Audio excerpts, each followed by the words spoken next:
Olá pessoal, vamos para mais um vídeo nesse livro fantástico, No Roteiro de Jesus, psicografia do nosso querido Chico, pelo espírito Humberto de Campos, que escreveu mensagens tão significativas.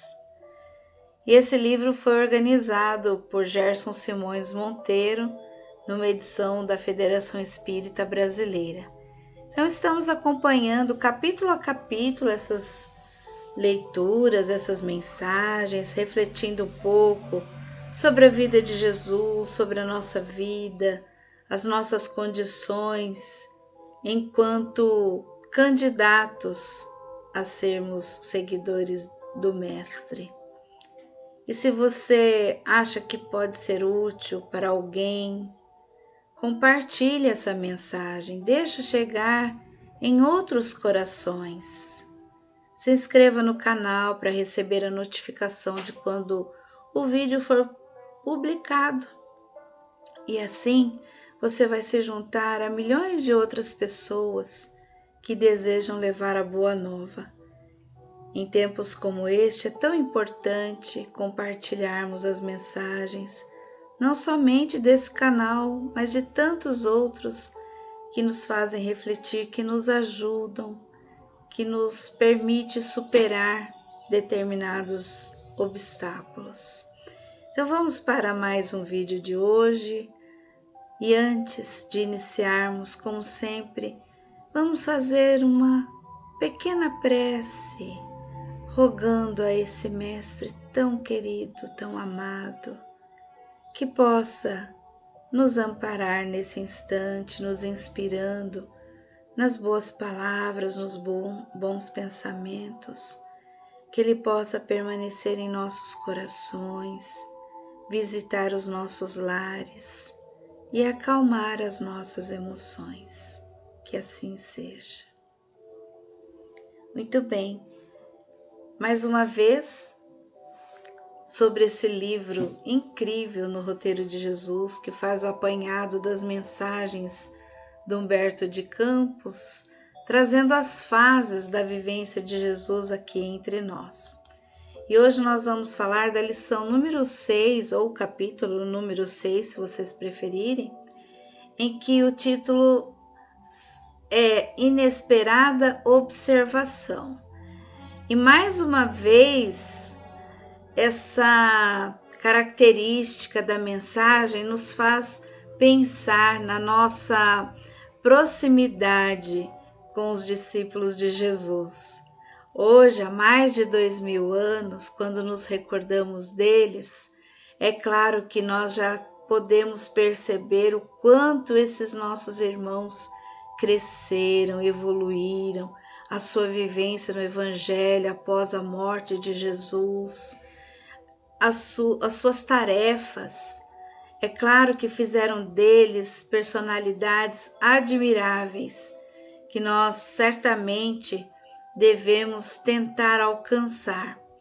Porém, enquanto discípulos, aprendizes do Mestre, eles traziam aquelas características tão comuns a nós, e muitas vezes nós nos identificamos com as suas personalidades.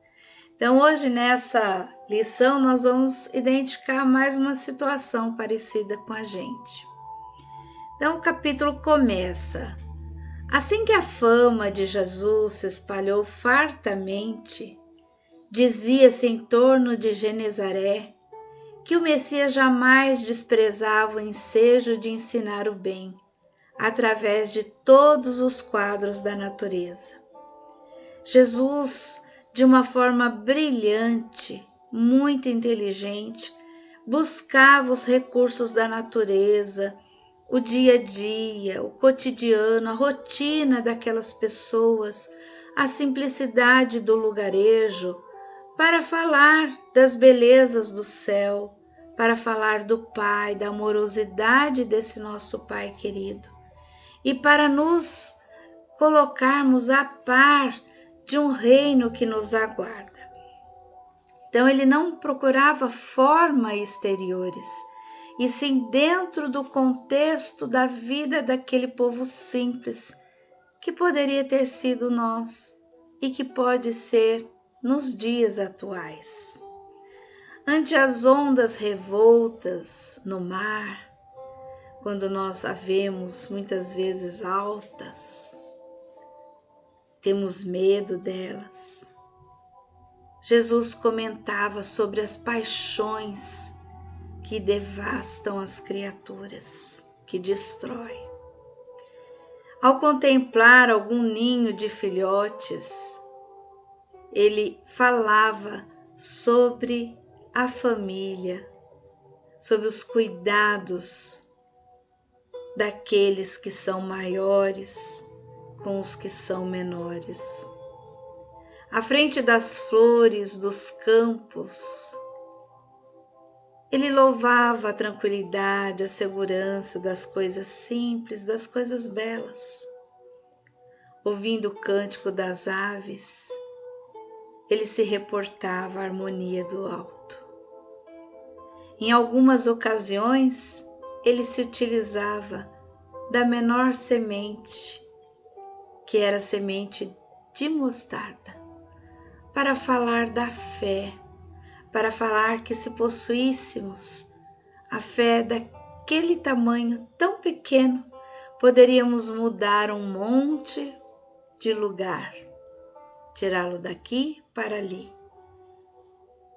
Mas os montes, as montanhas que ele falava, eram as nossas dificuldades enormes, que muitas vezes não conseguimos tirá-las dentro de nós. Em tardes fulgurantes, na pregação consoladora, encontrava inesquecíveis imagens para falar do reino de Deus. Diante de um trigal, em que o trigo é tão importante para a alimentação humana. Quando pensamos no trigo, certamente nos recordamos do pão, o pão que Jesus partia para os seus, o pão que muitas vezes é oferecido a alguém, o pão que compartilhamos na mesa com aqueles que amamos. Jesus explanava sobre o amor celeste, recorrendo à dracma perdida, em que uma mulher passou a noite inteira procurando por aquela dracma, que era um valor, uma moeda. E olha que surpresa, Jesus salvando uma mulher adúltera, dita pecadora na época, naquela sociedade, salvando-a do apedrejamento, usando palavras de compreensão, de amor, de justiça. Ele não perdia a oportunidade de falar das coisas belas dentro do contexto onde ele estava vivendo. Todos reconheciam a sabedoria do Mestre. Os discípulos ficavam admirados pela nobreza do seu coração, das suas palavras, dos seus atos, do modo como ele tocava, como ele olhava as criaturas. E ao ver a exposição das feridas, ele simplesmente buscava o lado bom de todas as coisas, tão diferente de nós. Quando vamos falar uma coisa boa para alguém e começamos a detalhar, começamos a perceber que o outro começa a ficar um pouco cansado daqueles detalhes e fica nos questionando, mas fala logo, termina o assunto. Enquanto estamos nos deliciando com as memórias de coisas belas e de coisas boas. Mas se, ao invés, falarmos de coisas negativas, quanto mais detalhes nós damos, mais detalhes são nos perguntados. para que aquilo possa crescer, ficar interessante. Muito diferente do que o mestre fazia, onde ele buscava sempre a melhor parte, o lado bom, mesmo onde não pudesse enxergar nenhuma beleza, nenhuma bondade. Assim era Jesus, assim é o nosso mestre. Como ninguém, ele advogava a causa dos infelizes, identificava atenuantes para as falhas alheias, guardava respeito. Ele simplesmente não estava em acordo com o mal, mas socorria e amparava todas as vítimas do mal, porque ele não via o ser humano mal, ele via somente as ações. Se vivia de pé contra os monstros da perversidade e da ignorância, Jesus nunca foi observado sem compaixão. Ele sempre amparando os desventurados, os falidos, levantando e animando cada um deles, estimulando neles as suas qualidades, as suas potencialidades, sem nenhum descanso. Ele via ângulos que ninguém via, percebia condições de melhoria do ser humano, onde todos já o encontravam de forma falida. Ele via a beleza como deveria ser. Os discípulos, impressionados com aquela feição, os irmãos Tiago e João, certa vez regressaram da estrada de Cesareia e traziam espantados um caso de um ladrão confesso que havia sido preso. E retornando para Cafarnaum, eles ficavam perguntando um para o outro: o que será que o Senhor vai dizer a respeito desse caso? Desse ladrão que foi pego, confessou e agora está preso. João disse: eu vou perguntar para ele. Vou contar para ele o que aconteceu. E vamos saber o que Jesus, o que o Mestre tem a nos dizer. Ao chegar ao encontro de Jesus, após os abraços afetuosos, os cumprimentos tão agradáveis, João se colocou a contar a história daquele homem infeliz que havia sido pego furtando, confessava o crime e agora se encontrava preso. A sua curiosidade era grande para saber o que é que Jesus diria de um criminoso confesso. Então João detalhou: o criminoso de Cesareia fora preso em flagrante. Em seguida, a audaciosa tentativa de roubo que perdurara por 6 meses consecutivos. Conhecia, através das informações, vasto ninho de joias, pertencentes à importante família romana. E por 180 dias, cavara ocultamente a parede rochosa, de modo a pilhar as preciosidades sem testemunhas. Continuava João. Fizera-se passar por escravo misérrimo, sofrer açoites na carne, padecer a fome, sede, por determinações de capatazes insolentes. Trabalhara de sol a sol num campo não distante da residência patrícia. Tão só para valer-se da noite, na transposição do obstáculo que o inibia de apropriar-se dos camafeus e das pedras, das redes de ouro e dos braceletes brilhantes. Na derradeira noite de trabalho sutil, foi seguido pela observação de um guarda cuidadoso. E quando ele mergulhava as mãos ávidas no tesouro imenso, eis que 2 vigilantes espadudos agarram-no pressurosos. buscou escapar, mas debalde. Rudes bofetadas amassaram-lhe o rosto e dos braços duramente golpeados corria profusamente o sangue. Aturdido, espancado, depois de sofrer pesadas humilhações, o infeliz agonizando fora posto a ferros em condições nas quais talvez não lhe seria dado esperar senão a sentença de morte. Essa era a história do criminoso. O criminoso já confesso, porque havia sido pego na sua ação. As leis eram claras. Ele foi preso, ele apanhou e certamente morreria por conta do seu crime, por conta do seu ato.